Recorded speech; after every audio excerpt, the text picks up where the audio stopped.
Bonsoir à toutes et à tous, bienvenue sur Vaxi. Vous êtes député de la Somme depuis 2017, vous êtes journaliste, essayiste, documentariste. Ouais, mais j'ai vu ni le doc ni Ruffin, moi. Merci Patron, en 2016, il y a eu aussi Debout les Je femmes. vais peut-être mettre en fois 1,25, ça vous dérange pas? Vous avez publié plusieurs ouvrages, Le temps d'apprendre à vivre, un essai sur la réforme des retraites qui est sorti récemment. Et vous avez été décrit en 2017 comme l'insoumis des insoumis. Ah, moi aussi j'aimerais bien qu'Antoine mette une PS au doc, mais il est pas assez... Du François Ruffin, connu. Je pense pas qu'Antoine regarde les vidéos du doc. Un très haut niveau sonore, une manière d'incarner le mandat politique qui était la vôtre. Et puis vous avez sorti ce livre à la fin de l'année dernière, qui s'appelle... Je sais pas si vous l'avez lu là, ce livre, moi je l'ai pas lu. Du front de la Somme aux éditions Les Liens qui libèrent, dans lequel après je sais pas si Ruffin est si intéressant que ça à lire parce qu'il dit déjà beaucoup. Et dans lequel vous proposez un moyen d'en sortir, une réflexion programmatique, intellectuelle sur l'état de la gauche, et dans lequel vous proposez une forme de virage, y compris dans votre manière à vous d'incarner votre mandat politique. Vous réclamez maintenant de la social-démocratie. Vous êtes SOSDEM. Non. La blague est allée trop loin. Non, c'est la couverture de l'Obs, je ne vais pas leur faire un procès, mais moi ce que je dis et ce que je dis aux socialistes depuis longtemps, c'est, vous savez, moi je suis vraiment social et vraiment démocrate. Alors ça veut dire quoi? Ça veut dire, quand on est vraiment social, on ne fait pas la loi travail. Quand on est vraiment social, on ne prône pas la modération salariale depuis 40 ans. Quand on est vraiment social, on ne fait pas des traités de libre-échange tous azimuts qui contribuent à faire partir les usines de chez moi en Slovaquie ou en Pologne. Quand on est vraiment démocrate, on tient compte du vote des Français du 29 mai 2005, où ils ont dit à 55% non, et où 80% des ouvriers ont dit non. Et donc quand c'est non, c'est non. Donc je pense que je suis vraiment social et vraiment démocrate. C'est que le PS ne l'est pas. Mais je leur ai dit, le problème, ça fait 40 ans que vous ne l'êtes plus. En gros, moi je situe ça à mars 1983. C'est un moment où tournant de la rigueur. Où s'ouvre, d'après le premier secrétaire du Parti socialiste de l'époque, Lionel Jospin, une parenthèse libérale, d'où on n'est toujours pas sorti. Mais donc l'enjeu, en gros, c'est aujourd'hui de sortir le pays de cette parenthèse. Et on le voit bien aujourd'hui, par exemple, le pays est en tension sur cette question. Ouais, mais il est fort sur ça. Mais là, en ce moment, il est très fort, Ruffin, parce que quand ça parle d'économie, Ruffin, il est là. Ruffin, on peut pas lui enlever ça. Sur les retraites, il arrive, il met le nez dans le caca des gens et il est fort. Et là, il a tout à fait raison. On va en parler, ouais. Même ne serait-ce que ce qui se passe cet après-midi à l'Assemblée nationale, où il y a un vote pour la renationalisation d'EDF, et un vote pour le retour des tarifs réglementés avec les macronistes qui quittent l'hémicycle, c'est un symptôme d'un moment politique où, au fond, je pense que l'idéologie libérale, elle est morte.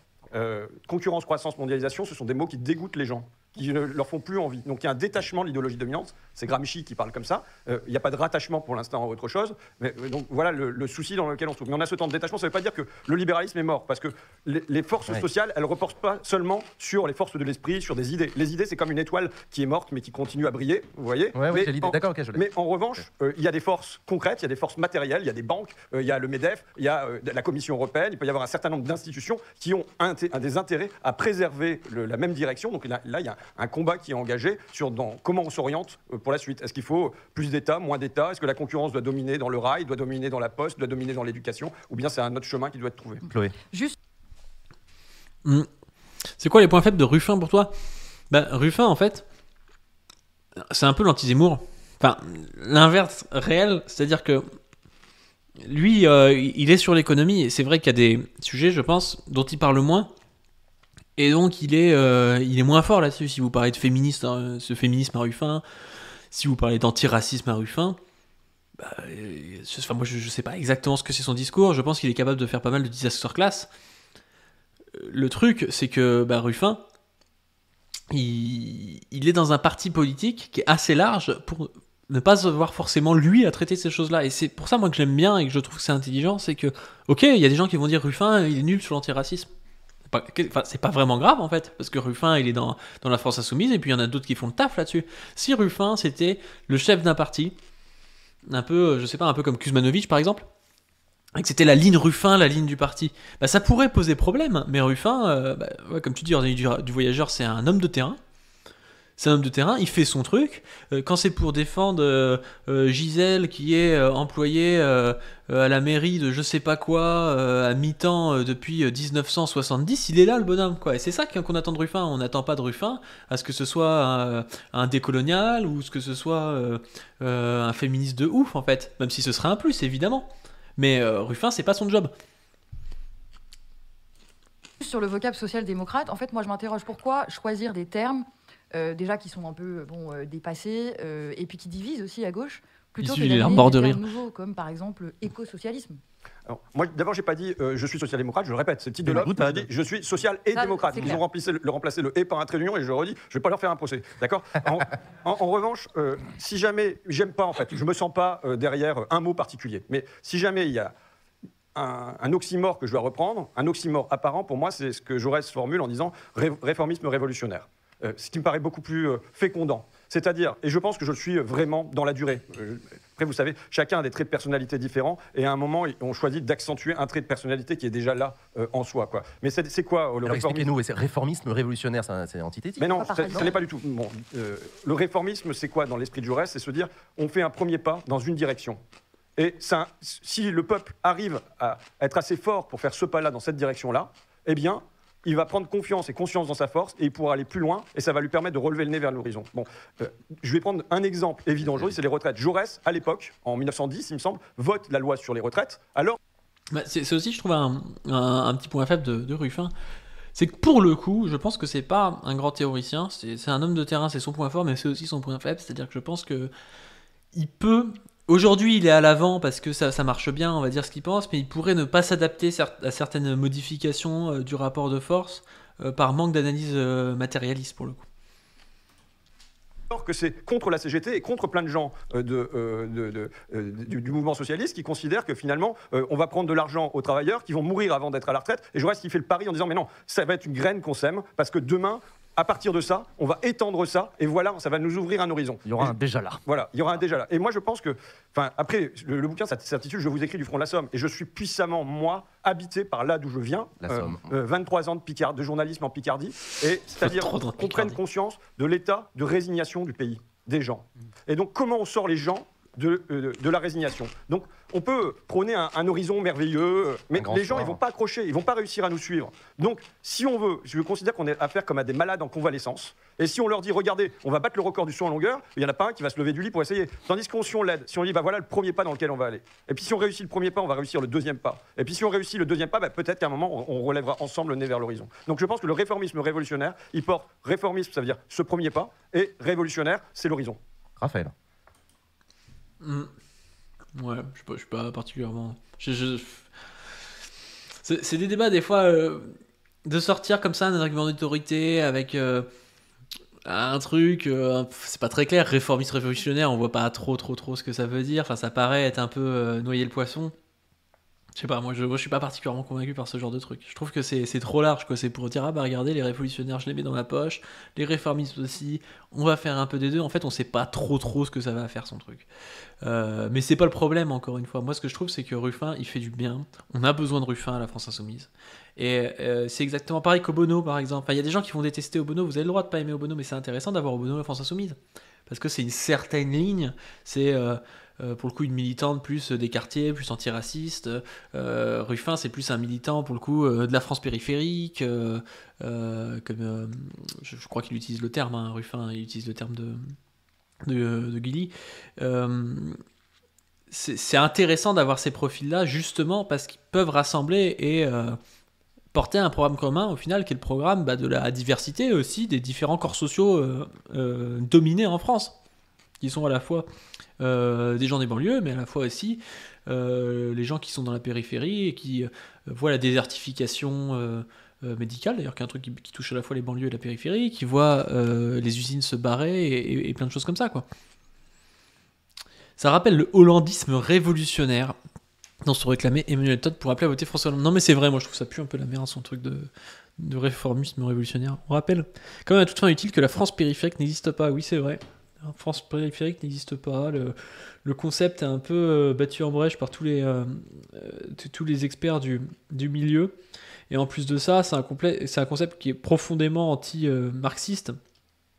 Parce que c'est un truc un peu géographique, quoi. Enfin, là, pour le coup, on n'est plus dans la classe, on n'est plus même dans des dispositions culturelles, vraiment, mais on est dans une position géographique qui ne se recoupe pas réellement avec la réalité, au final, parce qu'il y a des périphéries qui vont être très bien desservies, qui vont être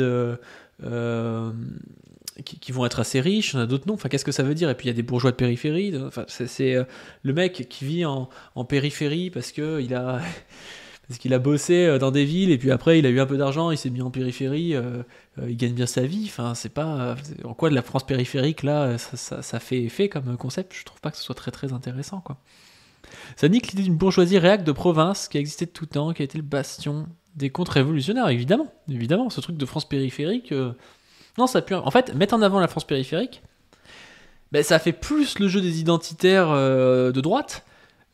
Qui vont dire qu'en gros c'est le bon vieux peuple gaulois machin truc que le jeu des socialistes et tout, et je pense que Ruffin, alors je sais pas s'il l'utilise tout le temps cette expression ou s'il a arrêté de l'utiliser, mais c'est vraiment pas quelque chose qu'il devrait utiliser. Il peut parler des prolos un peu de campagne ou des zones moins avec moins de densité de population, des choses comme ça, mais le périphérique c'est pas forcément très intéressant. Ouais, la vidéo de Politicon est bien là-dessus.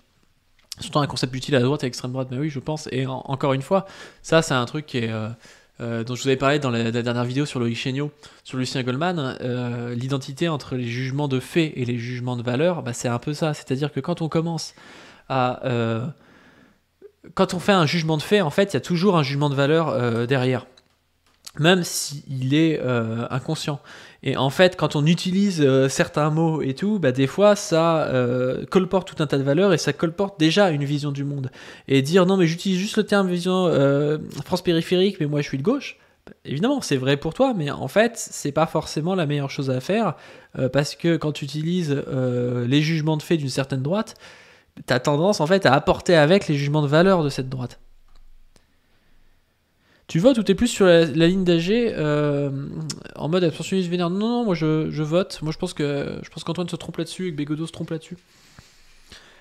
Mais vrai pareil, Antoine, il y a plein de mecs qui lui sont tombés dessus de manière un peu vénère. Enfin, je vois pas l'intérêt que ça a de faire ça. Déjà, ça le fera pas changer d'avis. Surtout un mec comme Antoine, quand même, c'est quelqu'un qui a du caractère. Et je pense pas que c'est quelqu'un où si tu lui rentres dedans, ça va être très très très bon. Et en plus de ça... bah, ces propos peuvent se comprendre aussi, mais je pense que c'est assez faux pour le coup, ce truc-là. Tu parles trop vite, non? Non, mais c'est le temps d'y gérer, mais c'est très intéressant. Je suis content que vous soyez revenu de vous-même sur cette notion de réformisme révolutionnaire, parce que moi, je fais partie de ceux qui ont estimé que cette interview dans l'Obs, et après, on va arrêter de pas être cette interview, hein, ça datait de l'automne dernier, mais était pour moi l'une des plus abouties, l'une des interviews politiques les plus abouties, à la fois parce qu'elle dressait une vision, alors on est d'accord ou pas d'accord, et surtout cette méthode du réformisme révolutionnaire que je ne connaissais pas, que je trouvais très intéressante. Dans ce même article, ou plutôt dans le petit article à côté qui accompagnait votre interview, j'ai appris quelque chose que je ne connaissais pas, et je pense que c'est pas très connu du très grand public en réalité, c'est que vous avez fait des études de lettres et surtout de linguistique. Comme toi. Oui, toi aussi, t'as fait des Oui, études c'est vrai. Non, bah, Il a hésité. Je voulais pas tresser non plus le parallèle. J'ai lu son bouquin et j'ai vu qu'il y avait des auteurs qui ont marqué nos parcours par des études communes. bah voilà, la team des linguistes qui se retrouve sur le plateau de Baxit, c'est magnifique. Non, mais T'as c'est une question sur le sujet important parce que, et vous venez le mentionner, et vous le dites dans l'interview dans l'Obs, si on dit aux gens voilà l'horizon, ils n'y croient plus. Et moi, la question que je me posais, c'est comment est-ce qu'on mène encore le combat politique dans un moment où les mots ont totalement perdu leur sens? Tu penses à quoi? Bah, le mot justice, par exemple. Voilà un mot magnifique. Bah, Les mots, ils n'ont pas de sens, ils ont des emplois. J'en viens. C'est un mot magnifique qui est porté historiquement par la gauche. Ouais. Quand on a une première ministre qui vient présenter comme premier argument cette réforme des retraites qu'on suit de la justice, bah, le mot justice est totalement affadi, il perd sa signification. Et donc la question c'est, comment est-ce que vous, en tant qu'homme politique, en tant que député, qui en plus a une tribune à l'Assemblée nationale, comment vous portez ce combat politique par le langage? Ça c'est intéressant. Enfin, c'est vraiment la question intéressante. Ce qui dit en gros oui que la Macronie utilise le mot justice pour parler des retraites. Ce serait injuste en fait de pas faire cette réforme presque. Et là on est dans ce qu'on disait sur Sklouskar tout à l'heure avec Sklouskar, Lukács, tout ça, etc. C'est-à-dire qu'il y a une formalisation des valeurs. Et pareil, la justice, ça fait partie de ça. La justice sociale, la République, tout ça, c'est devenu des signifiants qui sont vides dans la bouche du pouvoir en place depuis des décennies. Et donc, on mobilise des choses en disant ça, ce serait pas républicain, ça, ce serait injuste, non, c'est contre l'égalité. La laïcité aussi est souvent mise en avant comme ça, avec des très très peu de signification concrète derrière. C'est pour ça que essayer de voir et d'avoir des analyses qui sont le plus concrètes et le plus pragmatiques possible, c'est quand même intéressant, quoi. Et c'est là où Ruffin, il est assez fort. Je disais que Ruffin, il peut manquer de théorie, mais justement, il a cet intérêt de manquer des fois de théorie et d'arriver en disant moi, ce que j'ai vu, c'est ça. Et les gens, ils demandent, au lieu de dire de la justice sociale, ils demandent des augmentations de salaire. Bah, ça, c'est clair, on va dire. Les gens, ils demandent des augmentations de salaire. Ils demandent à pas être traités comme des chiens, à pouvoir avoir l'assurance maladie quand ils ont mal au bras pour aller au travail ou je sais pas quoi. Ça, c'est beaucoup plus clair que de dire ils veulent la justice sociale et ce serait injuste. D'abord, donner un exemple de renversement des mots et de l'usage de la linguistique. Quand je parle de réforme, par exemple, réforme, dans les années 70, c'était un mot de gauche. Enfin, jusque dans les années 70, c'était un mot de gauche, c'est parce que c'était aller dans le sens du progrès et aller dans le sens du progrès social. Et quand la CGT, puisque j'ai étudié le langage syndical aussi, quand la CGT parlait des réformes de Valéry Giscard d'Estaing, par exemple, il parlait de contre-réforme. Et en fait, les forces libérales ont réussi à prendre le mot réforme et en faire un truc qui va dans leur sens et qui fait que maintenant, quand on parle de réforme, ça dégoûte tout le monde. Alors qu'au départ, c'était un mot à nous. Évidemment, quand j'entends Elisabeth Borne parler de justice, mais en fait, c'est tous les jours sur le travail, sur la valeur travail, sur des tas de trucs comme ça, où on voit qu'ils prennent des mots et qu'ils les volent. Je veux dire, qui ne pense pas à Orwell 1984 avec... Et plus encore, pardon de vous couper, Orwell a écrit un court texte qui s'appelle Politics. Oh non, faut arrêter avec Orwell 1984, c'est vraiment la référence vue et revue, ça devient insupportable. Oh, ça en dit très long, la novlangue sur la société, ça en dit très très très long. On the English language, je ne sais pas si ça a été traduit, moi je l'avais lu en anglais, qui avait une thèse très intéressante. Il faisait le parallèle entre la déliquescence de la classe politique anglaise et la déliquescence du langage. Et lui disait, la façon de reconquérir du terrain politique, c'était de reconquérir le langage. Donc plus encore que 1984, cet essai-là, je n'ai pas lu, donc bon. Non, mais je vais pas faire semblant. Mais voilà. Donc comment vous faites, vous Il est évident que ça suscite d'abord une forme de colère, et malheureusement, quand on dit langue de bois, c'est encore trop faible. Parce que je considère que le bois, c'est une matière qui est dure, tu peux t'y frotter. Attention, parce que là, ça s'entend dans le micro, je pense que c'est pour ça que j'entends très bien. Ça fait des effets sonores, et ça fait participer tout le monde. Voilà, et là, moi j'appelle ça la langue de coton. Ouais. Et t'as l'impression d'avoir l'éther dedans, et en fait, c'est fait pour t'endormir. Et donc, c'est comment on reste aux aguets pour contrer cette langue-là. Mais c'est vraiment ce qu'il y a de plus triste pour moi de ma vie dans l'hémicycle. Je ne m'attendais pas à gagner des choses, si tu veux, en allant dans l'hémicycle. On vit vraiment dans une saucisse. Pas le sujet. Je savais que j'allais perdre politiquement. Mais je m'attendais à des batailles rhétoriques, à des arguments, des contre-arguments. Et là... Et c'est pas ce qu'il y a. Bah non, il n'y a rien. Enfin, non, mais je trouve ça... Je dis ça, mais vous avez quand même prononcé... Vous avez prononcé à la tribune de l'Assemblée, après je donnerai la parole à Usul qui a une question aussi, mais vous avez prononcé un discours contre la réforme des retraites et vous avez utilisé... Vous faites pitié en parlant à la majorité. Ça a fait, je trouve, beaucoup écho. Beaucoup d'internautes, quand ils ont entendu ça, ils se sont dit « Waouh !» putain, ça c'est un discours qui fera date dans ce débat là sur la réforme des retraites. Comment vous est venue cette idée de faire ce discours? C'est vrai que j'y avais pas pensé, mais ce vous faites pitié, je sais pas si vous avez vu l'extrait de Ruffin, mais moi il résonne dans ma tête. Je l'entends avec sa voix, ce vous faites pitié. Je pense que pour plein de gens, Ruffin il représente quand même quelque chose, notamment les gens de du prolétariat ou d'ailleurs de gens qui font être au chômage parce qu'il y a eu des délocalisations, qu'ils habitent à la campagne ou des trucs comme ça. Ruffin il arrive quand même à porter cette voix-là et c'est assez important. Après, moi, je déteste ce qu'il a fait là en disant oui, moi je dis pas que c'est de la langue de bois, c'est de la langue de coton. Les politiques font de plus en plus ça. Je sais pas si c'est un truc qui est travaillé. Peut-être qu'il y a des expériences de psychologie ou de sociologie qui ont montré que c'était bien de donner des redéfinitions avec des trucs imagés et tout. Mais j'ai l'impression que ça sert à rien. En fait, il dit oh, c'est pas de la langue de bois, moi j'appelle ça de la langue de coton. On a l'impression que c'est vraiment pour se mettre en avant. Il a rien dit de politique. On s'en tape complètement, quoi. Enfin, ils font souvent ça, les politiques, quand même.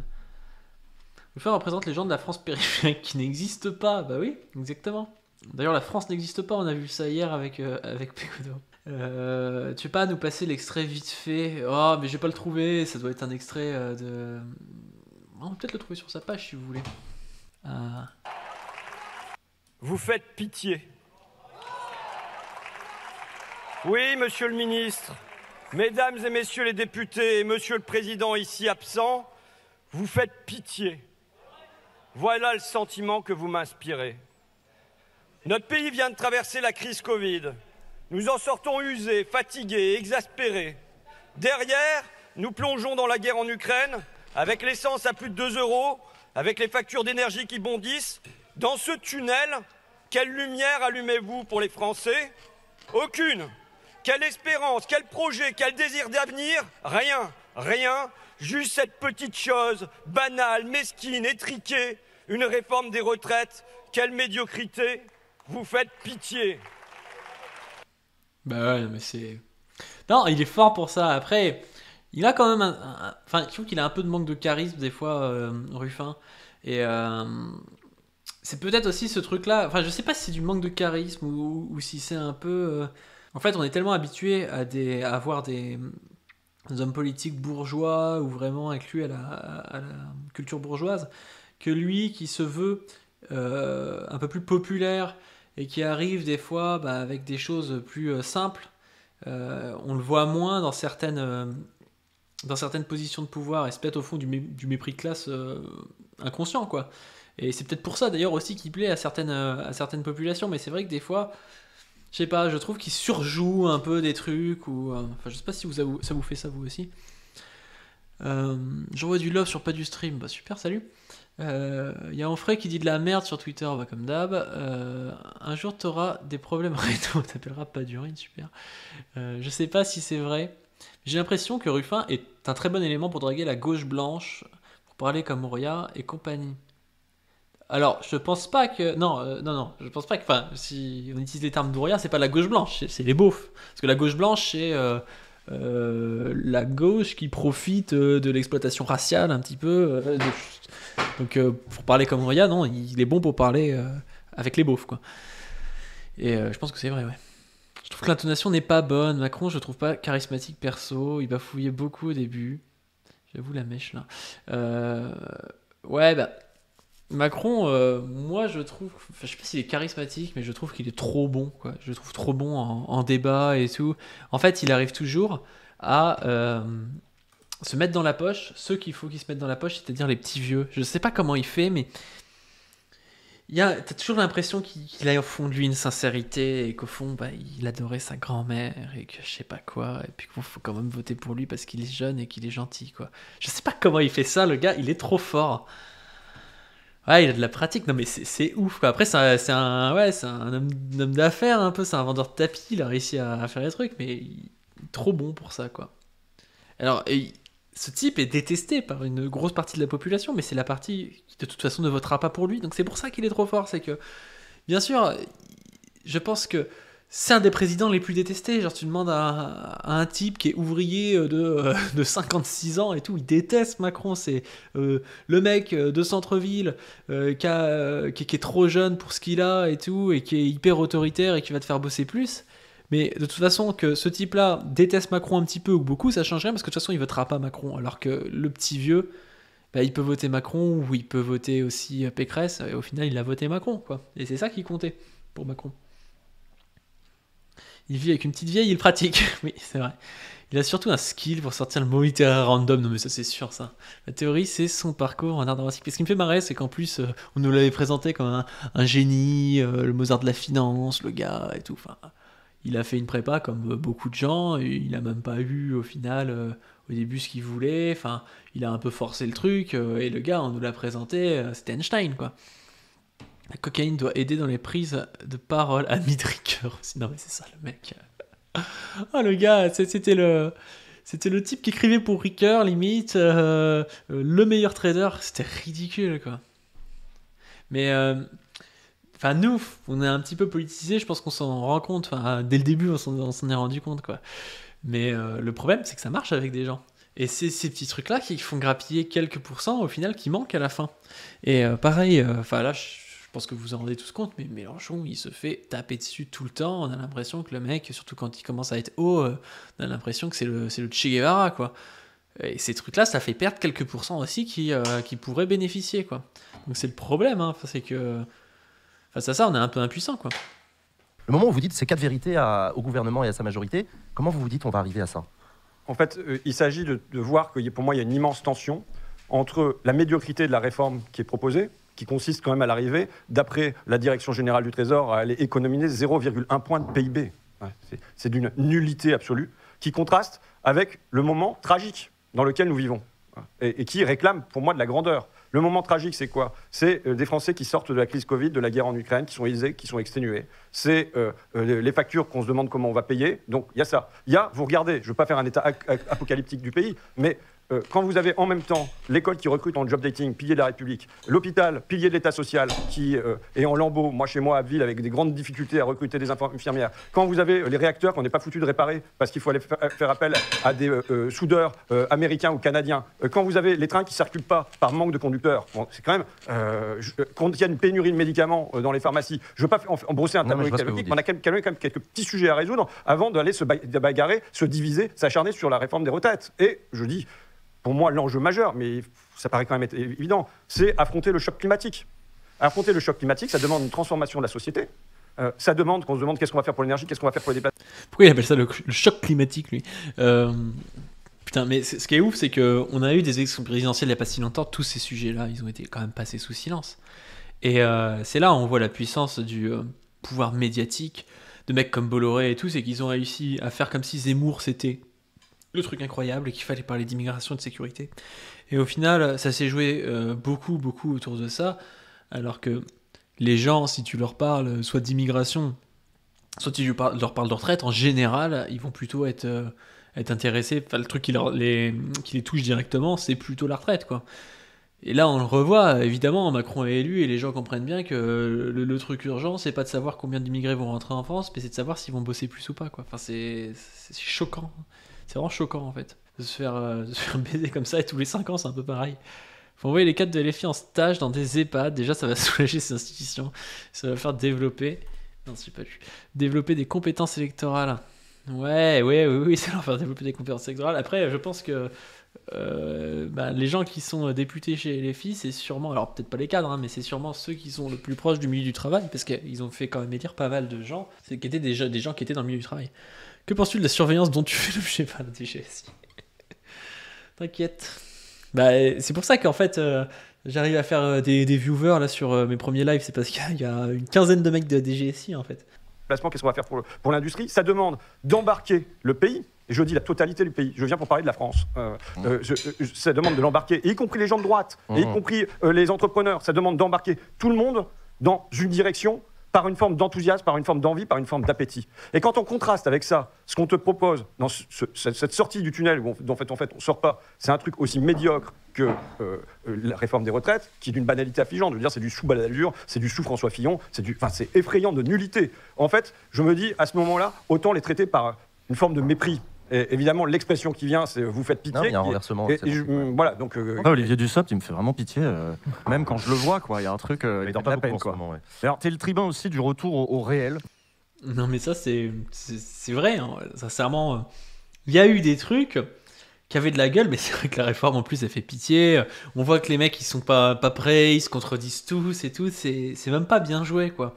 Quand on voit les trucs de Véran, où au début c'est 1200, après c'est plus 1200, on se demande ce que c'est que ces mecs, quoi. C'est des gens, ils sont ministres, ils sont pas foutus de faire une réforme, de dire c'est 1200 ou pas c'est 1200, c'est 1100, machin, d'être clair. Il faut que ils se tirent des bâtons, ils se mettent des bâtons dans les roues, là.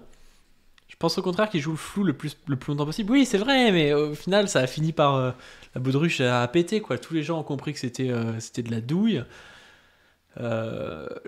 Et là, le truc que je trouve insupportable, c'est qu'ils misent tout sur la manifestation. En disant, oui, le nombre de personnes en manifestation, mais c'est pas le problème, en fait. Il pourrait y avoir 0% de personnes en manifestation. À partir du moment où il y a 93% des actifs qui sont contre et 70% de la population, ça veut dire que c'est une loi plutôt antidémocratique et qu'il ne faut pas la mettre en place. Après, évidemment, les gens, ils ne peuvent pas forcément perdre 5 jours de salaire par mois en faisant grève, quoi. Enfin, ça n'a rien à voir. Vous vous tutoyez parce que vous connaissez. Parce qu'on s'est déjà vu. Et puis de gauche, on se tutoie. C'est une tradition. On se donne du camarade. Voilà. Mais j'avais fait il n'y a pas longtemps un travail sur l'abbé Pierre et je t'avais mentionné en disant que tu avais une technique d'interpellation qui ressemblait. C'est-à-dire que tu ramenais des cas concrets. C'était, voilà, là je suis avec Karine, elle est gilet jaune chez Amazon, elle touche 360 €, machin. Et tu remets le réel devant des politiques qui sont dans leurs abstractions comptables, dans leurs grandes manœuvres idéologiques. Et tu les réimpliques dans la politique. Et tu as essayé beaucoup de choses pour les. Parce que c'est ça ton combat, les réimpliquer dans la politique, leur refaire croire à autre chose. Et tu as essayé beaucoup de choses. Il y a eu des trucs qui ont marché, il y a eu des trucs qui n'ont pas marché. Je sais plus, la manif pot-au-feu qui avait plus ou moins pris. Il y a des. Voilà, il y a ouais, ça avait marché la manif pot-au-feu, non? Ah ouais, la fête à Macron, non? C'était la suite, je me souviens plus. Oui, mais tu vois, bon, il y a pas eu de trucs qui étaient. Voilà. Il y a même eu des karaokés avec Shirley et Dino. J'ai vu ça dans le point. C'était un super moment. Super marché. Je mobilise beaucoup d'inventivité. Il y a des. Mais là c'est vrai. Vous avez vu la vidéo d'Usul sur l'abbé Pierre? Je sais pas si vous l'avez vue. Elle est sympa et c'est vrai que l'abbé Pierre, il arrivait comme ça, il mettait les gens, il mettait les politiques en fait devant la situation en disant bah regardez là j'ai une famille, elle a pas de toit pour ce soir, comment on fait quoi. Et c'est un peu ce que fait Ruffin et il est fort là-dessus parce que du coup c'est beaucoup plus facile de dire oh oui il y a 2% de déficit donc on va devoir baisser ci ou ça, ou là ça paraît abstrait. Donc lui il arrive, il dit bah cette personne là gagne 300 balles par mois, je sais pas quoi, elle a 280 balles de loyer, il lui reste 20 balles par mois pour faire ses courses, comment on fait? C'est beaucoup plus clair quoi. Même si l'exemple est peut-être pas très bon, parce que des gens qui gagnent 300 balles par mois, ça doit pas exister beaucoup, mais vous voyez ce que je veux dire. Texte, il y a des films. Qu'est-ce qui a le mieux marché selon toi dans ta méthode, dans tout ce que tu as pu expérimenter pour remobiliser les gens dans la politique? Bon, d'abord, dire qu'il y a deux trucs deux mots qui, je pense, font en fait une certaine constance dans mon parcours, même si ça se voit pas trop. Il y a un représentant de la nation et de la partie la plus invisible de la nation. Je considère, ça fait que 23 ans que je fais ce travail-là. À Fakir, j'ai rendu visible dans les colonnes du journal les plus invisibles de la nation. Quand j'étais à la base, si j'y suis, l'émission de radio sur France Inter, je fais de même. Dans mes films, je fais de même, de manière représentée quasiment de manière picturale. Et à la tribune de l'Assemblée nationale, je viens aussi représenter la nation. Et il y a une deuxième fonction, qui est un mot que j'aime beaucoup, c'est animer. Animer, ça veut dire réveiller les âmes.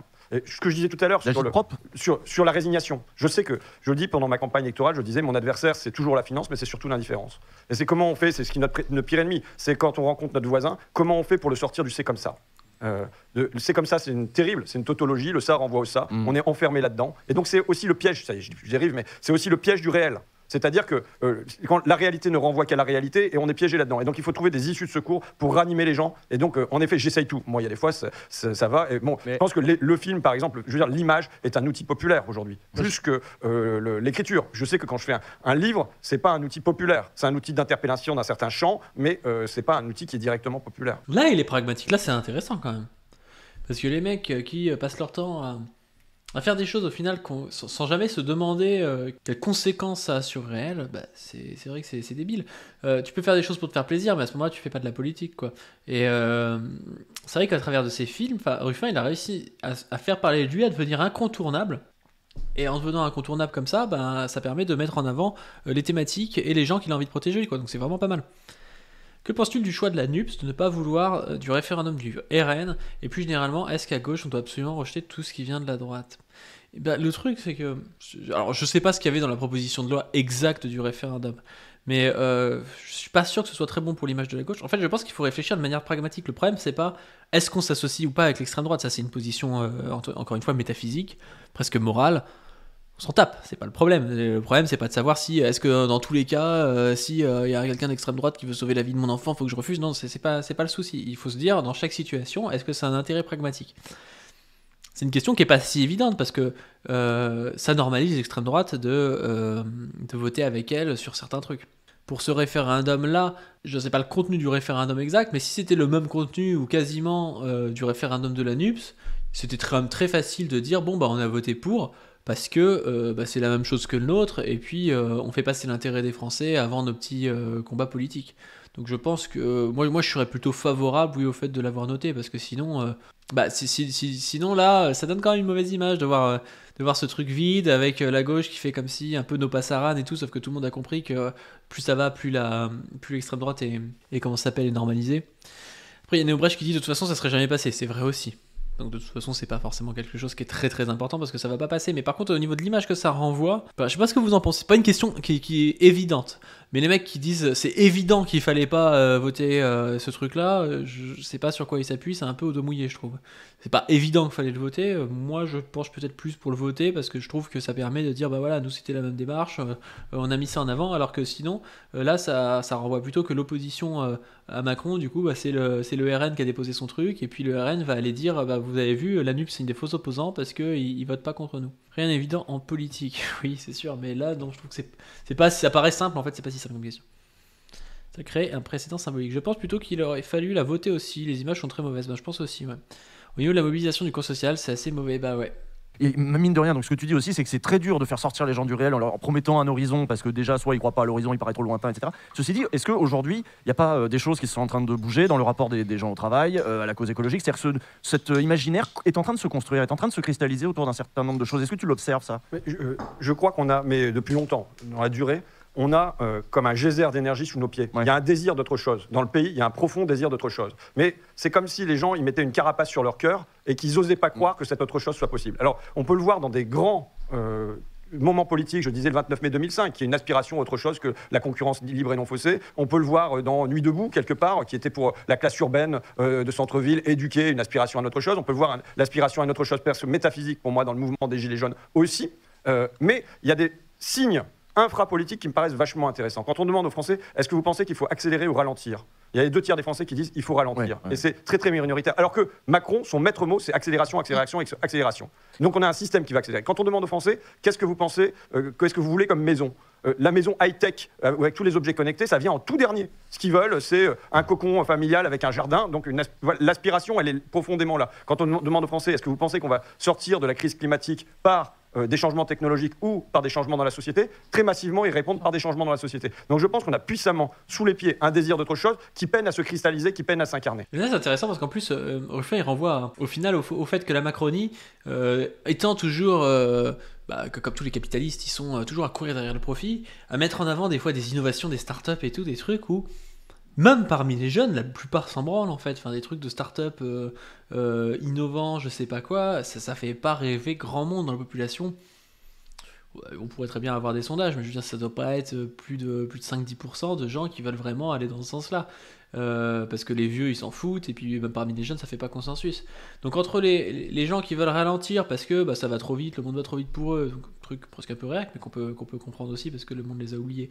Et les gens aussi qui se rendent compte du réchauffement climatique, de tout ça et tout, la classe bourgeoise capitaliste, elle s'isole en fait. Et là, Ruffin, il l'a très bien compris, et du coup, ça c'est intéressant, je trouve, pour les futures mobilisations, c'est d'arriver à faire la jonction entre les gens qui seront plutôt en train de suivre Ruffin, donc dans le sens, oui, il faut produire plus local et tout, parce que c'est près de chez nous, machin, et puis l'écologie, quoi. C'est une question c'est des choses qui vont ensemble, je pense. Et des fois, c'est dommage, parce que l'écologie est plutôt représentée par des gens qui sont plutôt dans le camp un peu libéral, par exemple ELV, même si on a vu que ELV là avait réussi à être un petit peu plus à gauche que d'habitude, mais ELV ça reste quand même un parti libéral, européiste, pour un capitalisme vert, des choses comme ça. Donc on a d'un côté ces gens-là, et puis de l'autre côté des gens qui sont plus contre la mondialisation économique et contre le libéralisme économique pour le local, quoi. Je pense qu'il y a une vraie jonction à faire et que pour l'instant elle n'est pas encore faite. Et ça manque vraiment, hein. Je suis pas sûr que les gens s'intéressent énormément à ce genre de motion parlementaire de manière massive. Oui, c'est sûr. Moins qu'au grève et aux manifs, à mon avis, oui, c'est sûr. Les gens s'en fichent du baratin institutionnel, il faut être honnête. Ouais, non, mais c'est sûr et certain. Le truc, c'est que les gens, ils veulent des trucs concrets, et c'est là où Ruffin est assez bon, c'est que Ruffin, il arrive à demander de chiffrer. Je l'ai encore vu tout à l'heure, il mettait une vidéo de lui à l'Assemblée, où il disait, vous nous avez dit 1200, vous nous avez dit plus 100 euros pour tout le monde, au final, là, on nous dit que ce sera plus 36 euros, ou que ce sera plus 25 et tout, et il dit, moi, machine qui touche 1050 euros par mois, je veux savoir combien elle aura, est-ce que vous pouvez répondre à cette question ? Et là, il recadre la chose sur un cas concret. Et c'est ça, au final, que veulent les gens, c'est savoir combien... de combien ce sera, combien d'années ils prennent en plus, combien d'argent ils prennent en plus. C'est pas d'avoir des grands discours et puis des grandes valeurs telles que la justice sociale hyper abstraite, quoi. Alors, dans le cadre de cette mobilisation contre la réforme des retraites, on n'a jamais autant parlé de travail en France. Vous dites souvent dans vos interventions d'ailleurs, vous parlez de la pénibilité de ce travail, parce que la raison pour laquelle les gens sortent aussi massivement dans la rue, c'est que en fait, leur travail est pénible et qu'ils ne peuvent pas prendre 2 ans de plus. Et vous mentionnez notamment que depuis les années 80, en dépit notamment de l'arrivée du numérique, etc., la pénibilité physique et psychologique du travail a augmenté. Donc ça, c'est quelque chose qui est très présent dans le débat. Et puis une autre chose qui est présente dans le débat, c'est la place du travail dans la vie, le rapport au travail, est-ce que c'est aussi important qu'avant, etc. Moi, ce sur quoi je voudrais vous interpeller, c'est sur cette espèce de débat qui s'est inauguré à gauche, notamment à partir de la rentrée dernière, sur... Avant qu'elle pose sa question, là elle renvoie au fait que oui, Ruffin il montre souvent ces statistiques-là, comme quoi le travail est de plus en plus dur, de plus en plus handicapant, ce qui peut paraître bizarre parce qu'on se dit c'est de plus en plus robotisé. Et c'est intéressant de voir ça, et ça a à voir aussi avec le fait que le monde n'étant plus trop bipolaire, même s'il retend à se polariser en ce moment, il n'y a plus cet espoir qu'il y avait avant aussi avec l'URSS, même si cet espoir des fois était basé aussi sur des sur des choses qui se sont avérées fausses, mais qui étaient aussi en partie vraies. Évidemment, il y avait l'école, la santé, la retraite, tôt, il y avait plein de choses comme ça de conquête sociale en URSS et dans les pays communistes. Mais à l'époque, il y avait un espoir, il y avait autre chose, il y avait un au-delà du capitalisme. Et on pouvait dire, non mais ce système, il est pourri, je veux autre chose. À partir de la défaite, entre guillemets, de l'URSS, du démantèlement du mur, tout ça, et les capitalistes, ils ont pu dire, de toute façon, il n'y a rien d'autre, de toute façon, on a gagné, de toute façon, il n'y a pas d'autre système possible, le communisme, c'est 100 trilliards de morts. Et du coup, à partir de ce moment-là, on a aussi eu des politiques qui ont été vraiment sans le frein là, sur le libéralisme et qui ont accéléré dans ce sens-là, quoi. La fameuse fin de l'histoire, mais c'est ça. C'est-à-dire qu'on a eu des trucs où avant, les gens se disaient, oui, bon, on va peut-être pas mettre la retraite à 67 ans, parce que si les gens apprennent qu'au-delà du mur, c'est 60 ans pour les hommes et 55 pour les femmes, ils vont peut-être l'avoir mauvaise. Une fois qu'il n'y avait plus ça, comment ça se passe ? Ça se passe que, en fait, les capitalistes, ils ont les mains libres. En parlant de concret, quel système ou pays actuel marche le mieux, tout en étant proche de la philosophie communiste ? C'est une question qui est compliquée. Je sais pas, peut-être Cuba, par exemple. Mais après Cuba, vivant un embargo assez compliqué, il y a plein de... il y a plein de problèmes aussi là-bas, mais c'est quand même une réussite relative, surtout vu où c'est placé, quoi. Cuba, c'est pas loin du tout de la frontière américaine. Cuba a résisté quand même à la chute de l'URSS. Cuba produit des médecins, des enseignants en masse. C'est quand même pas mal, quoi. Après, c'est sûr qu'au niveau de la consommation, t'as Cuba, tu vas pas consommer comme quand t'es en France, hein.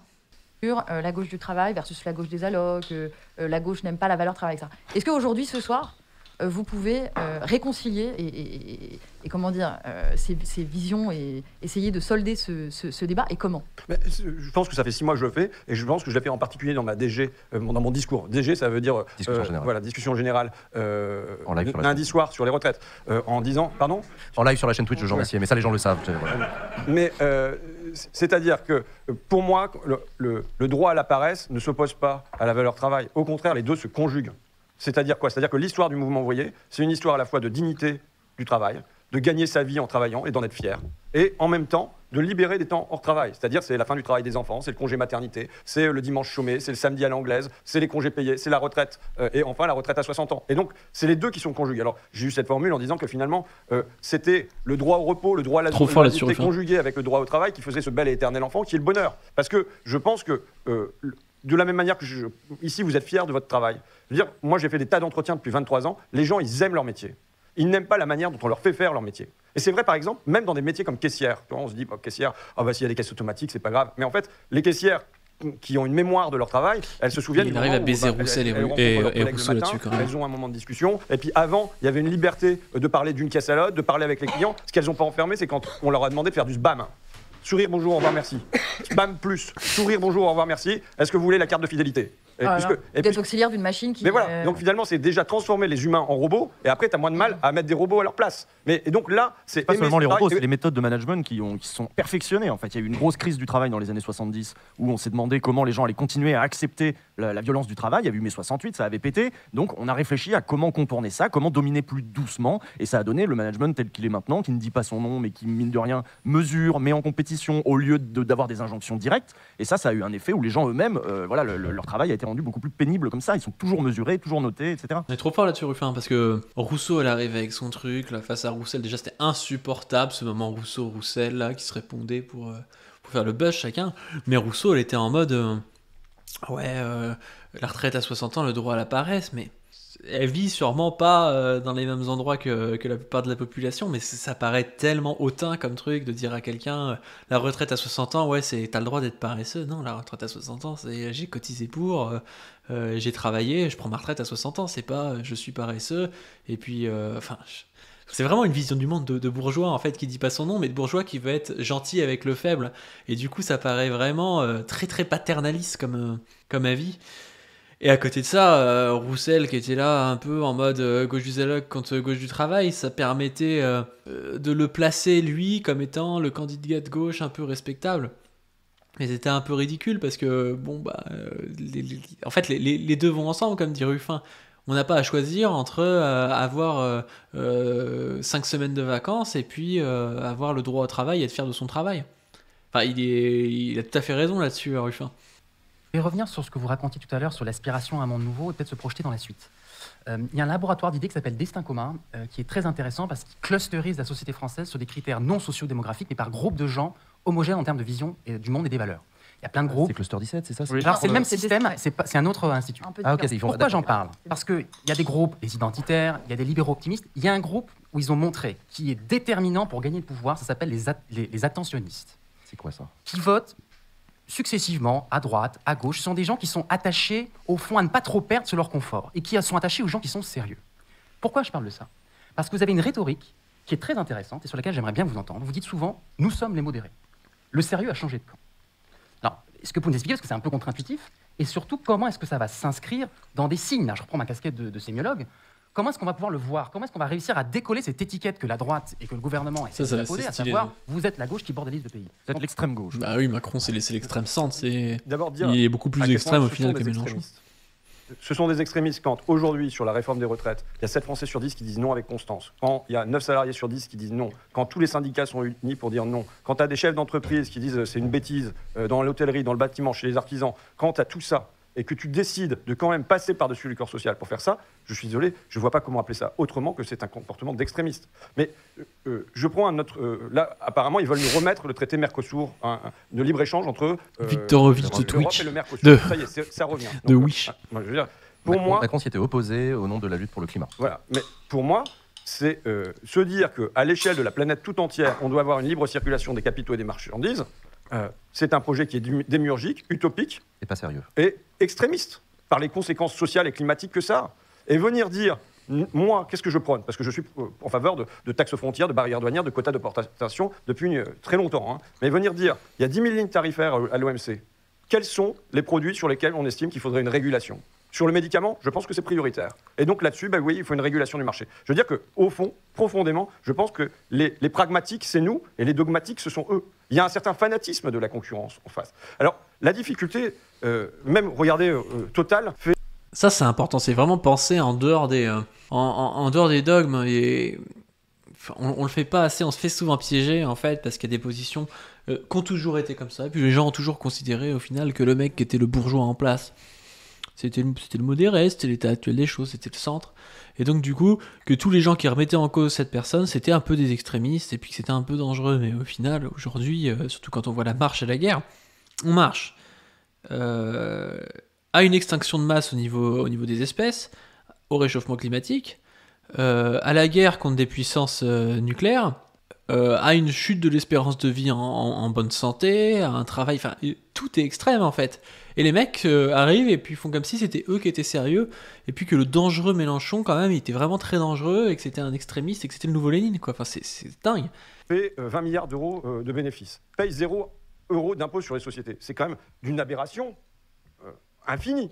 Ça fait tomber les bras. Et on a un Bruno Le Maire qui est supposé être la police économique et qui est supposé être là pour nous protéger, qui dit non mais c'est très bien, on va pas leur demander, ils vont nous faire une ristourne sur l'essence, ils vont nous donner l'aumône et ça sera très bien comme ça. La difficulté dans laquelle on se trouve du coup, c'est qu'au fond, je pense profondément que je suis modéré. Je vous ai dit cette histoire de premier pas. Moi je dis pas on va raser Total, je dis pas Pouyanné on va lui faire cracher tous ses euros. Enfin vous voyez. Mais on a une situation qui est tellement installée dans l'indécence, dans une espèce de folie. D'ailleurs, c'est Macron qui parlait de folie au moment de la crise Covid. Il y a eu des éclairs de lucidité, là. Il disait « déléguer notre protection, notre santé à d'autres est une folie ». Et pourtant, c'est ce qu'il est en train de... Il avait raison à ce moment-là. Oui, je pense qu'on a eu un Macron de gauche pendant 1 minute 30 à un moment. Et c'était Nicolas Sarkozy qui... Par contre, il utilise ce terme un peu en mode « je suis modéré, moi je suis pas pour faire cracher Pouyanné jusqu'à la fin ». En fait, je pense qu'il devrait arriver en disant non, moi je suis pragmatique, mais pour aller au bout de ses idées, parce qu'il n'y a aucune raison en fait de. Si on considère que l'exploitation est illégitime, si on considère que l'exploitation est au final un processus de prédation de l'homme par l'homme, il n'y a aucune idée de dire bon en fait on leur laisse 5 millions au lieu de 10. Enfin, je trouve ça assez bizarre. Il peut dire regardez, moi je suis pragmatique, alors que eux vont à l'encontre. De l'avenir de l'homme sur Terre, et des choses comme ça, et proposer quelque chose qui est vraiment par contre qui est vraiment par contre je sais pas systématique avec une véritable logique, parce que souvent si on commence à dire il y a une raison que Pouyanné il gagne 5 millions par an, on lui laisse 5 millions, bah en fait s'il y a une raison pour qu'il ait 5 millions, ça veut dire qu'on sous-entend qu'il a le mérite pour avoir 5 millions. Si on commence à se baser sur le mérite, il peut avoir 10 millions, il peut avoir 15 millions. En fait, il y a plus trop de raisons. Soit on considère que c'est immérité, que c'est issu de l'exploitation, que c'est issu de l'impérialisme et que du coup, ça doit être renversé. Soit on considère que ça n'a pas besoin d'être renversé, mais ça va pas être à moitié renversé. Je vois pas trop la logique qu'il y a derrière tout ça. Qui avait fait pareil au moment de la crise des Il subprimes avait en dit 2008. folie, c'est pareil. Ouais, Mais pour du coup, réformer le là, ça y est, capitalisme et tout, moraliser le capitalisme. je veux pas partir dans les trucs, mais en même temps, quand ils disent folie, c'est se refuser à analyser la nature du système pour le transformer. Parce que si tu considères que c'est juste irrationnel, tu comprends pas quelles sont les forces qui ont un intérêt très rationnel à cet ordre du monde. Mais donc, juste, on se trouve dans cette tension entre une folie, prenons-le comme ça, mais en tout cas, une injustice qui est complètement majeure, acceptée par l'ordre gouvernemental, par l'ordre médiatique, en gros, bien souvent, par l'ordre économique. Et c'est comment, du coup, faire part de ton désir de modérer ça, parce que c'est-à-dire de rétablir les plateaux de la balance, il s'agit de se dire qu'on doit pouvoir produire ici, enfin, c'est comment tu veux modérer ça, et face à ça, dire cette modération avec modération. Pour moi, c'est très compliqué. Et je parlais de l'abbé Pierre tout à l'heure, mais ça me fait penser à la figure de l'abbé Pierre. L'abbé Pierre, quelles étaient ses demandes? Que les gens puissent vivre dignement, que les gens puissent se loger dignement. Mais que quand tu entends les paroles de l'abbé Pierre, en fond, il est traversé par une certaine force de violence verbale dans sa manière d'interpeller les lentilles en disant « Mais quoi, vous êtes en train de vous gaver pendant que les gens dorment à la rue ?» Et il le fait avec ardeur, tu vois. Et donc, au fond, aujourd'hui, comment porter un programme qui, je le pense sincèrement, vient modérer la folie, l'hubris, tu vois, le mot juste, c'est important comme terme. Le mot juste, c'est la démesure. On a une classe dirigeante qui est dans la démesure. Non, je suis pas au PCF. Comment modérer cette démesure en réussissant à le dire avec calme et avec modération? Je dois dire que j'y parviens pas toujours, quoi. C'est intéressant parce que quand il parle de modération, là on arrive sur ce dont je vous parlais tout à l'heure, c'est-à-dire le rapport entre écologie et un certain discours social anticapitaliste, donc contre la modération, enfin contre l'hyperproduction mondialisée à outrance. Et en fait, ce discours-là, il peut aussi tomber dans un discours qui est un peu réac, un peu contre la consommation. Par exemple, Jean Covici, on l'appelle avec d'autres Jean Covici justement parce qu'il est un peu réac sur ça. Des fois, il est là, oui, non, il va falloir choisir jusqu'à quel âge on va réanimer quelqu'un parce que ça coûte un peu d'énergie, des choses comme ça. Enfin, justement, je trouve que Ruffin tombe pas là-dedans parce que Ruffin, il vient et il parle et c'est la voix du social. Et ce qui manque aux gens comme Jean Covici, c'est justement ça, c'est qu'il n'y a aucune analyse sociale chez Jean Covici. C'est on va essayer de sauver la planète et puis on va pas changer le système de production qui détruit la planète. Et puis du coup, on se retrouve dans un truc où le gars, il peut dire à quelqu'un qui consomme déjà pas assez parce qu'il y a un rapport de force, il y a des classes, et puis il y a des gens qui sont plus pauvres et tout, lui dire il va falloir que tu consommes encore moins parce que sinon tu vas détruire la planète. Là où c'est intéressant, c'est que Ruffin, il arrive, lui, il a ce côté modération, mais il a pas ce côté on va enlever la cuillère dans la bouche des pauvres en leur disant que c'est déjà des mecs qui consomment trop, quoi.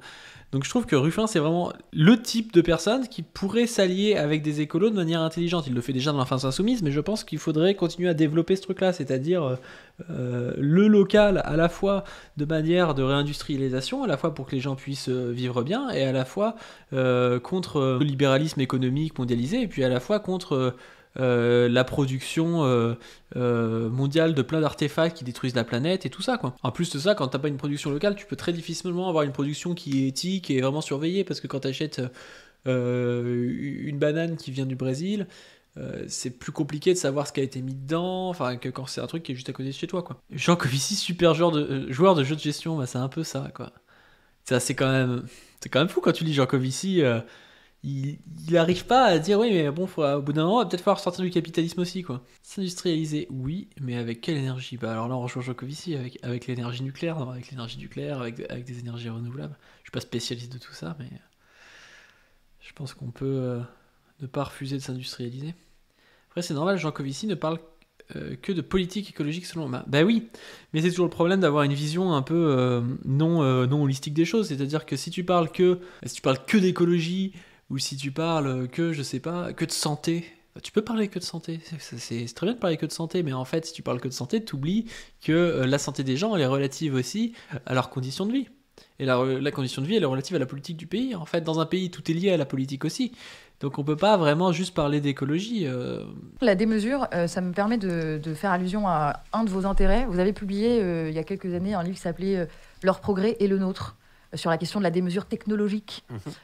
Et cette contradiction, enfin cette aberration qui fait que ce qui change le plus nos vies, c'est-à-dire c'est ce dont on discute le moins dans un cadre démocratique. Et à l'Assemblée nationale, on discute beaucoup, mais ça aura toujours moins d'impact sur nos vies que les innovations qui nous viennent de la Silicon Valley. Alors comment est-ce qu'on régule cette démurgie-là, cette hubris-là? Comment est-ce qu'il serait possible de démocratiser le progrès technique? Parce que ça a des impacts énormes sur l'écologie, sur la société, etc. D'abord, dans le monde du travail. C'est-à-dire que à partir du moment où une technologie est disponible, type caisse automatique ou dans la logistique, les casques qu'on met sur les oreilles et qui font que c'est aux salariés de décider s'ils veulent ou pas de cette technologie. Donc ça suppose de faire entrer la démocratie à l'intérieur de l'entreprise. C'est Jean Jaurès qui disait la Révolution a fait des Français des rois dans la cité, mais elle les a laissés serfs dans l'entreprise. Donc et là, l'idée de faire entrer la démocratie dans l'entreprise, à la fois sur la répartition de la valeur ajoutée, sur qu'est-ce qu'on fait, est-ce qu'on utilise cet argent pour investir ou bien est-ce qu'on le distribue au capital, ça c'est une question. Mais l'autre question, c'est s'il y a des caisses automatiques à mettre, la parole doit être donnée pas seulement au capital qui décide si ça va lui être rentable ou pas, mais au salarié qui se dit est-ce que ça va être mis en faveur de mon travail, est-ce que ça va être mis en faveur de m'aider à l'émancipation, ou au contraire est-ce que ça va être un obstacle à mon émancipation. C'est pas grave. Mon émancipation. Vous êtes fatigué, François Ruffin, vous me l'avez dit avant, parce que c'est fatigant en ce moment votre actualité. Entre l'Assemblée, le mouvement, etc. Voilà, donc ça c'est un premier point. Et ensuite, je viens sur... Non mais ça c'est intéressant parce qu'au final, les histoires de serre dans l'entreprise, là, de cette citation de Jaurès, c'est vraiment pertinent. C'est-à-dire que la Révolution française a donné des armes dites démocratiques aux gens, mais s'il y a la démocratie, on va dire l'Assemblée, il y a la monarchie dans l'entreprise. Et donc on est dans un régime qui est paradoxal. C'est-à-dire qu'on a encore la féodalité dans l'entreprise. Il y a encore un gars qui décide tout dans l'entreprise et qui a un pouvoir qui est le pouvoir qui est donné par sa propriété, qui peut d'ailleurs souvent, quand c'est des grandes entreprises, être lié au sang. C'est-à-dire que il est propriétaire parce qu'il est fils du gars qui était propriétaire qui lui a légué le truc. Et ça pose question parce que du coup, on peut pas choisir ce qu'on produit. Et évidemment, dans une perspective de relocalisation, dans une perspective écologique, de savoir de quoi on a besoin de vivre, si on veut produire des ordis, si on veut produire des téléphones, si on veut produire des IRM, si on veut produire tel type de bouffe, machin, et on peut pas le choisir. En fait, ce qu'il choisit, c'est le patron, et le patron, il le choisit selon le profit, quoi. Donc, il y a un gros rapport, je trouve, entre le communisme et la démocratie dans la production. Au final, le communisme, c'est une forme de démocratie dans la production aussi. La question du téléphone portable. Et j'en viens, je suis venu avec mon graphique, vous me connaissez? Ah, ça faisait longtemps qu'on n'avait pas eu ça. C'est quoi ce graphique? Ce graphique, c'est le chiffre. Oh, je vais dans le bon sens? Oui, c'est dans le bon sens.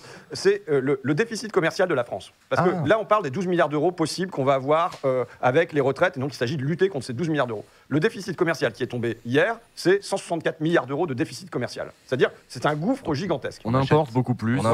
Pour les gens. Alors, j'ai lu un bouquin. C'est-à-dire qu'on importe beaucoup plus qu'on exporte. Ça veut dire concrètement, on a de la valeur qui fuit. Voilà. Et donc, j'ai lu un bouquin que je me permets de vous recommander. Alors, les copains, ils se moquent de moi parce que je recommande tout le temps. C'est un bouquin de Comprendre l'Empire d'Alain Soral. Qui s'appelle La sobriété gagnante, qui est vraiment formidable. Parce qu'au fond, il part de cette question du déficit commercial chronique de la France et que Macron n'a fait qu'aggraver. Alors pour dire, il y a la crise de l'énergie, et ça fait 40 ans en fin de compte qu'on résout la question du déficit commercial, en fait qu'on ne résout pas en disant il faut être compétitif. Et au nom de la compétitivité, il s'agit de raboter les droits à la retraite, raboter les droits au chômage, raboter les salaires, faire de la modération, et il s'agit en fait d'avoir une économie sous perfusion. C'est les 160 milliards d'euros d'aide aux entreprises, mais c'est au fond le chômage avec les gens qui sont virés des industries qui se retrouvent au chômage. C'est aujourd'hui la prime d'activité qui font qu'on a des salaires sous subvention, vous voyez, mais même c'est l'agriculture qui est sous subvention, donc on en fait une économie sous subvention. Et ce que propose Benjamin Brice, et je pense que c'est tout à fait pertinent, c'est de renverser les choses et se dire l'objectif, ça ne doit pas être d'exporter au maximum, mais ça doit être d'importer le moins possible. Alors évidemment, en ayant des choses qu'on reproduit en France, mais par exemple le téléphone portable, on ne va pas être fichu de le reproduire tout de suite en France. Donc ça veut dire que, par exemple, sur ça, c'est demander comment on fait pour en importer le moins possible. Donc comment on fait pour réparer à la place d'acheter de nouveau? Comment on fait pour que ça soit tous les 2 ans ou tous les 2-3 ans qu'on achète? Et je dis que c'est un enjeu, parce que là, on lit 2 causes. On lit la cause de la souveraineté nationale avec moins de déficit, mais évidemment, ça a un enjeu aussi, qui est que c'est une moindre consommation, et donc c'est résoudre en partie aussi la question écologique. Non mais ça c'est vrai, hein, c'est un truc de dingue, les questions de recyclage et... Enfin, des fois, quand on a un problème, je sais pas, sur un ordi ou sur un portable, ça coûte plus cher en fait de le faire réparer, ou c'est plus risqué et tout que d'en racheter un. Et donc du coup, les gens ils vont moins cher. Il faut pas les blâmer sur ça. Le truc, c'est qu'il y a tout un discours de la gauche enfin pas forcément que de la gauche, mais de l'écologie individualiste, qui pense qu'il faut expliquer aux gens qu'il faut mieux recycler et qu'il faut acheter tel type de portable à la con que personne n'a, que personne ne trouve, qui lui peut se réparer pour pouvoir vaincre en fait ça, alors qu'en fait il faut juste légiférer, et il faut légiférer démocratiquement, parce que c'est impossible de... Moi, si on me propose un truc qui coûte 200 euros, un truc qui coûte 400 euros, et qu'on m'explique oui, mais tu sais, c'est mieux pour la morale, et puis les bébés phoques, le truc à 400 euros, bah, je vais prendre celui à 200, parce que. Enfin, on est tous comme ça, quoi. Il n'y a aucune logique, quoi. Non, mais en plus, les Fairphone, c'est de la grosse merde. Bah oui, c'est qu'en plus, le pire là-dedans, c'est que c'est aussi des marchés, et donc c'est des marchés qui jouent sur le fait que les gens pensent que c'est mieux, et au final, des fois, c'est pas forcément mieux. Après, je connais pas ce sujet-là, mais Néo Brett, je crois, a un doctorat en histoire et en robotique. Surtout en smartphone. Le management dans les boîtes est de plus en plus horizontal globalement. Alors des fois en fait, on a l'impression de ça aussi, mais parce que ça permet de donner plus de responsabilités à des gens qui sont payés au lance-pierre, de leur faire croire que c'est des collaborateurs et que c'est pas des employés, et du coup les mecs se retrouvent à ouais, ils ont fait une réunion, ils ont choisi un peu un truc, mais ils font 45 heures semaine non payées, quoi. Non, mais c'est dans le sens où ça marche pas les Fairphone, c'est nul, ça surchauffe, ça tombe en... Je sais pas, j'en ai jamais eu, mais j'imagine ouais, que c'est pas ouf. Par contre, les logiciels libres, c'est bien, mangez-en. Les logiciels libres, c'est le feu. C'est vraiment le feu.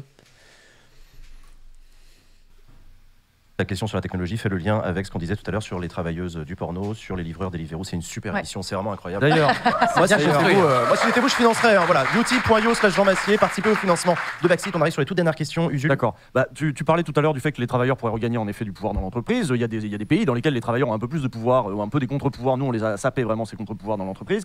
Et que ça, du coup, ça changerait. Ils pourraient dire, je n'accepte pas qu'on me donne les chiffres dans l'oreille dans l'entrepôt Amazon, etc. Est-ce que c'est pas le moment aussi de réfléchir avec la CGT, avec les syndicats, maintenant qu'on voit qu'il y a presque un retour en grâce dans l'opinion de ces grandes structures syndicales, de proposer un plan, j'ai envie de dire, vigoureux et déterminé pour dire ça, c'est fini. Si nous, on fait une grande réforme de comment on pense le travail aujourd'hui avec les interrogations qui sont en train d'avoir les Français de toute façon, hop, on a un plan, nous, ça, il faut plus, ça, il faut salarier les livreurs Deliveroo, il faut faire ça, et nous, on ferait ça si on était au pouvoir, un programme qui soit franc et, pourquoi pas, co-construit avec les syndicats. Oui, avec toujours cette question de à quoi les Français vont croire, tu vois, de cette question du premier... Quoi les Français vont croire, c'est vrai, mais en fait on a tellement mis dans la tête des gens par l'éducation et par des choses qu'ils étaient incapables de décider dans l'entreprise, parce qu'en fait le mec qui avait pris des risques et qui était leur patron, bah, c'était lui qui savait le mieux, mais que si ça se trouve, si on faisait un référendum maintenant, on se retrouverait pas avec des organisations qui seraient beaucoup plus autogérées que ça, parce que les gens n'ont pas du tout confiance en eux, ils connaissent pas du tout. Tout comme si on avait fait des référendums dans des pays il y a bien longtemps, ils auraient jamais cru qu'ils pourraient être comme aujourd'hui avec des libertés qui sont aujourd'hui, quoi. Il n'y a pas d'alternative comme dirait l'autre, mais c'est exactement ça, c'est faire croire aux gens qu'il n'y a aucune alternative. Moi je croise des gens qui me disent non mais de toute façon la réforme des retraites bah, il faut bien la faire parce que voilà sinon ça va pas aller. C'est-à-dire qu'on leur a tellement dit qu'il fallait faire cette réforme qu'ils questionnent plus s'il faut la faire ou pas. Et on va pas leur jeter la pierre, mais ils ont le cerveau un peu lavé par tout ça. Un patron, ça sert à rien, c'est chaud. Bah, ça dépend dans les petites entreprises. Le patron est souvent en fait aussi quelqu'un qui travaille.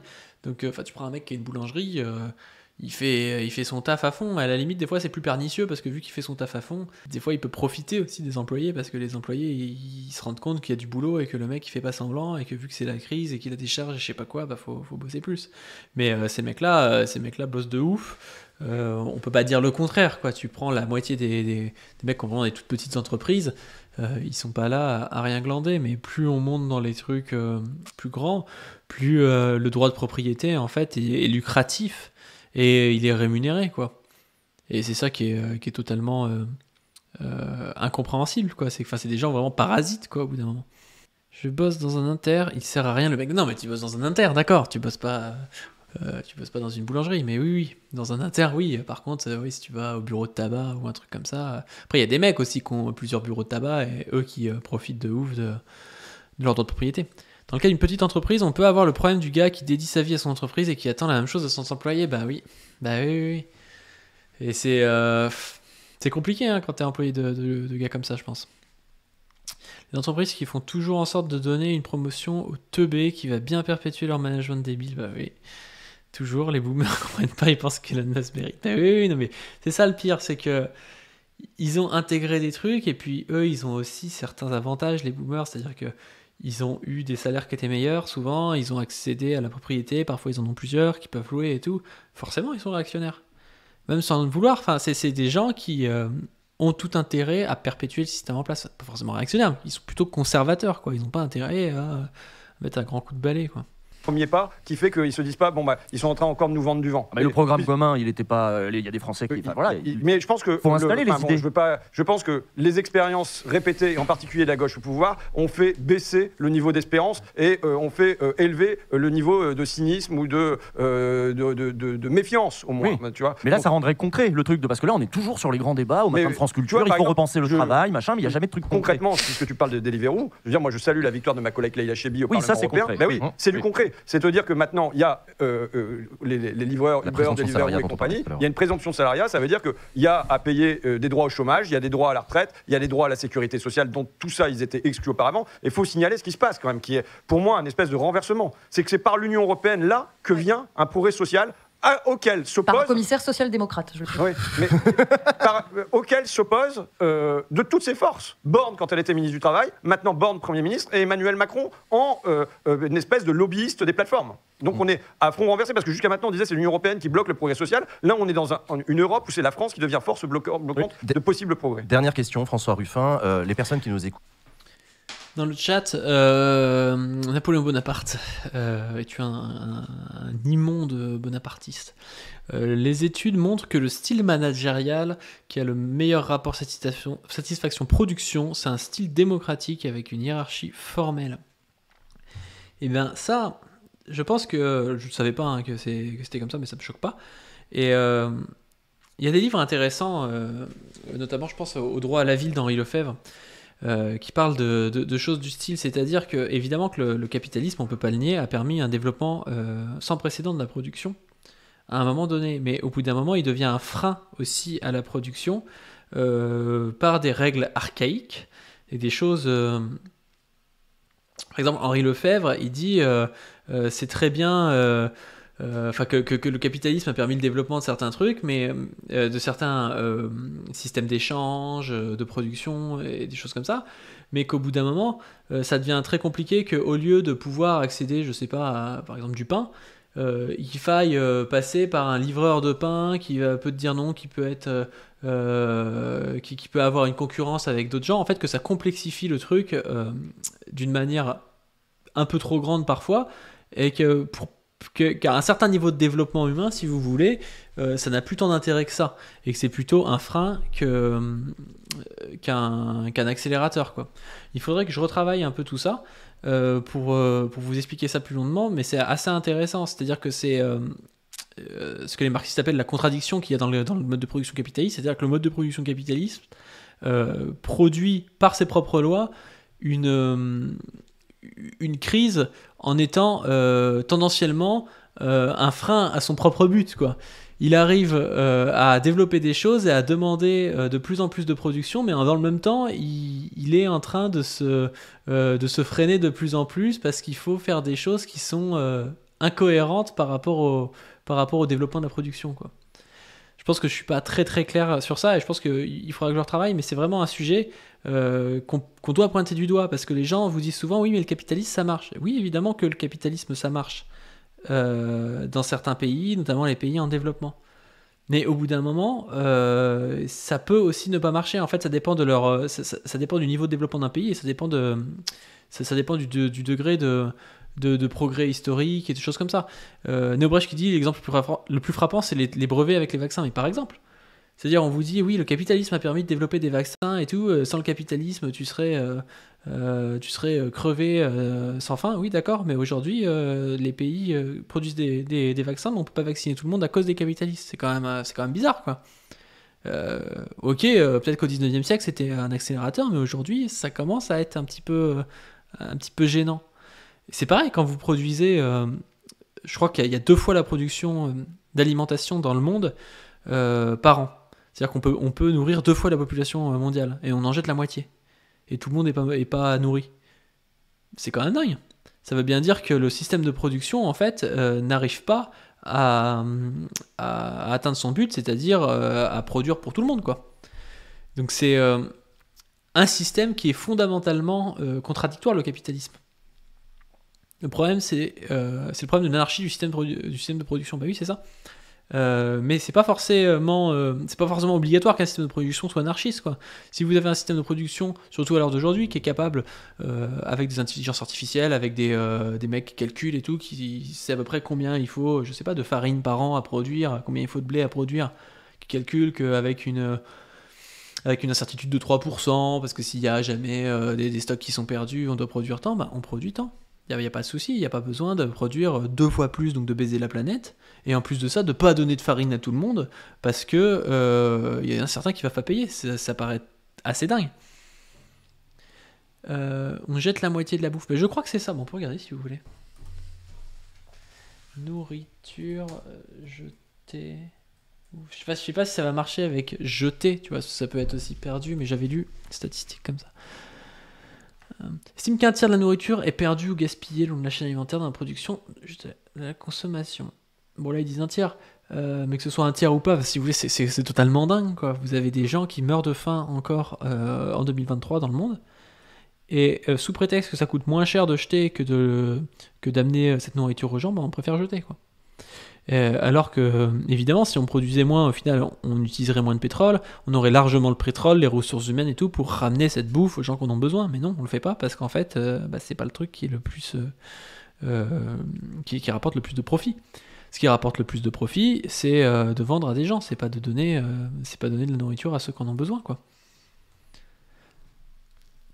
On jette la moitié de la bouffe. Je fais que ramener les résultats d'études que je vois en cours de psychologie du travail. Ah oui, puis tu disais que c'était ton pseudo gaming, Napoléon Bonaparte. Je prenais pas le système capitalisme. Si, tu es un capitaliste, tu vas être ban de ce chat. Au revoir. Son but est pas de produire pour tout le monde, mais de produire pour ceux qui peuvent se l'offrir. Tout à fait.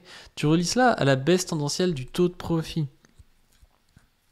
Mais ça, je crois que ça a un petit peu à voir au final, parce que la baisse tendancielle du taux de profit, c'est aussi le fait que dans la production capitaliste, en fait, plus le capitalisme avance et plus il produit, plus il y a une part de capital mort qui grandit. Et c'est dû à ça, la baisse tendancielle du taux de profit, c'est que au dénominateur de la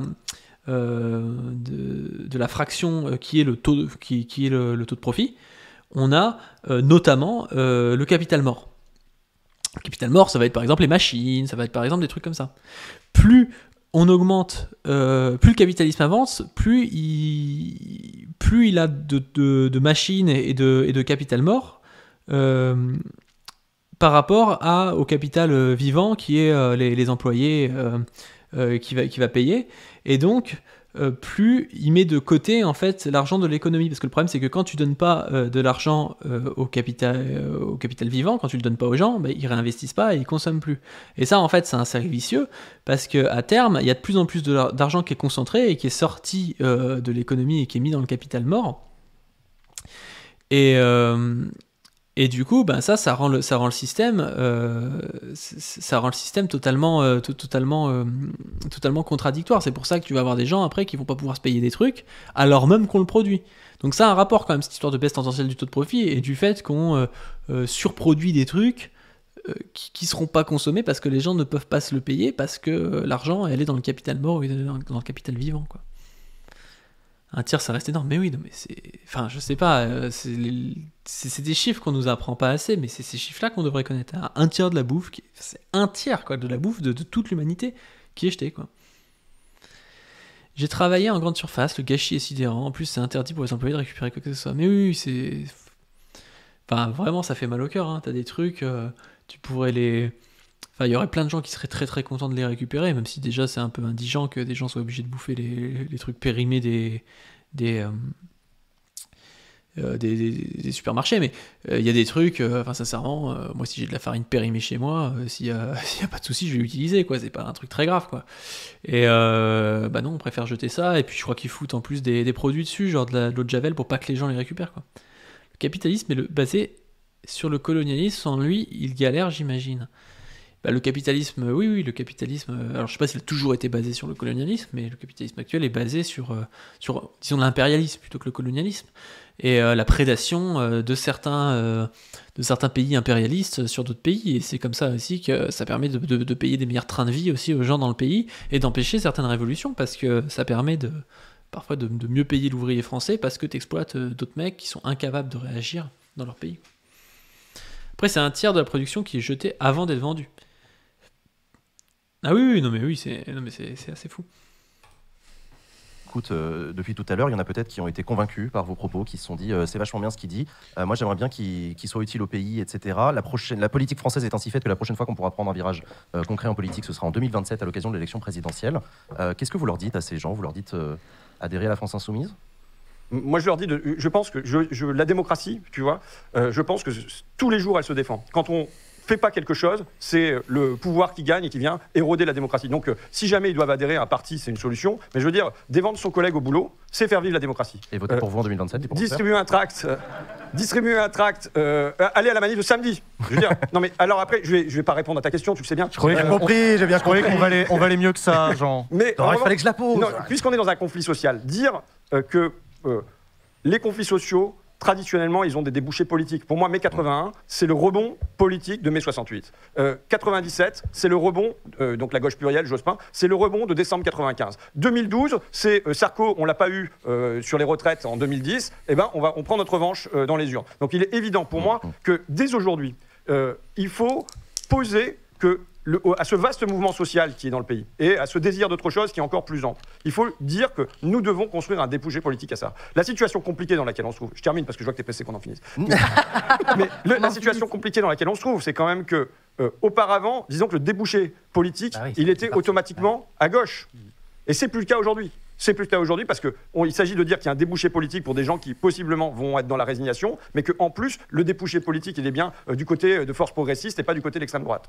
Tout à l'heure, vous avez parlé de langue de bois en tapant sur le bureau. Je précise que ce bureau en bois a été financé par vous. N'hésitez pas, t'as vu le lien? N'hésitez pas à participer vous aussi. Voilà, n'hésitez pas à financer vous aussi l'émission Backseat comme tout le reste de l'émission. N'hésitez pas à participer à son financement. Vous avez parlé de langue de coton également. Vous pouvez acheter un magnifique t-shirt, un magnifique sweat en coton. Incroyable! Merci beaucoup à vous, chers amis. Sans plus tarder, on va passer à la séquence suivante de l'émission. C'est parti pour le quiz à la con. Oh, merde. Bon, on va peut-être pas se faire 20 minutes de quiz à la con de Ruffin, mais ouais, bah, son intervention était propre, mais en ce moment, il est bon.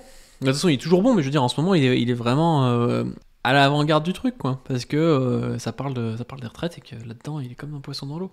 Après, c'est dommage parce que il n'a peut-être pas été assez repoussé dans ses retranchements et du coup on n'a pas pu voir là où son discours peut s'éroder, où il parle de France périphérique, où son discours, voilà, il est sur le fil quoi des fois. Là il l'était pas, il était juste bon quoi. Ouais, Ruffin il dit jamais des trucs vraiment cata, mais oui c'est...